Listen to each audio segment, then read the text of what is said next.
Hello, my name is Garrett, and when I played Wind Waker, I was amazed by how cartoony and fun it was. It was just the best Zelda game ever. But back to the theory. So, you ever realize that Calamity Ganon is made of malice? Of course you did. Well, I'm pretty sure that Puppet Ganon is also made of malice. When you think of malice, you probably think of ooey gooey substance that wants to kill Link, and if he goes in it, it will kill him if he's in it for too long. And you want to know what the Puppet Ganon looks, I'm not confirming this, but it looks like it's made out of some ooey gooey substance, and it's gonna kill you, because it's a boss and it's trying to kill you, so I'm pretty sure that's malice. Up until I saw the boss fight Puppet Ganon come out of nowhere. It was so disturbing and gross, but so cool at the same time, because you knew that you were in for some real trouble when you fought Puppet Ganon. And that's how I felt too, if you are feeling like the only person who felt that. I was shocked at it, because that thing was true fear. When you play Wind Waker, you expect cartoony stuff and nothing, but that thing is not what you were expecting. It's like putting Dark Souls in a Mario game. It just doesn't work. And in this boss fight, Puppet Ganon doesn't just change into stuff, he morphs into it during his different phases.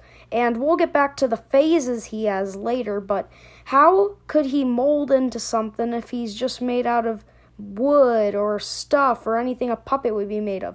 If he could mold into it like he did, he probably is made out of slimy stuff, and that slimy stuff is probably going to be the malice that's forming into stuff.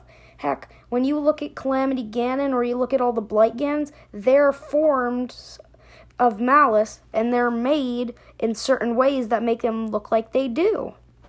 But I think I've now talked enough about him being made of malice and the evidence for that. Now let's talk about his different phases.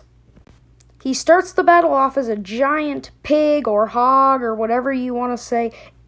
It's just Ganon. And then he turns into something more creative than every Ganon fight in the Fallen series. He turns into a giant spider thing with a hog head. And just remember, all of the phases have hog heads, because that's pretty important. And then he turns into a giant serpent at the end with a hog head. Now think of the order I said that in, but backwards. Kind of similar to the phases of Calamity Ganon. Now I know you're probably thinking that the serpent one isn't very realistic, but let me explain. The first ever thing you see of Ganon is the giant serpent thing that's floating in the air with a hog head. So I think that's pretty obvious now. But when you look at Puppet Ganon, you think, hey, he's not Calamity Ganon. He doesn't look anything like it. He doesn't look as messy as it. But that's why I think it's fully formed Calamity Ganon. If he had the time to grow into that monster, that would be possible because he had been sealed for about 10,000 years. And that's the time it takes for Calamity Ganon to form. And by the way, this was told to us at the end of the Wind Waker, so I'm not just making this up.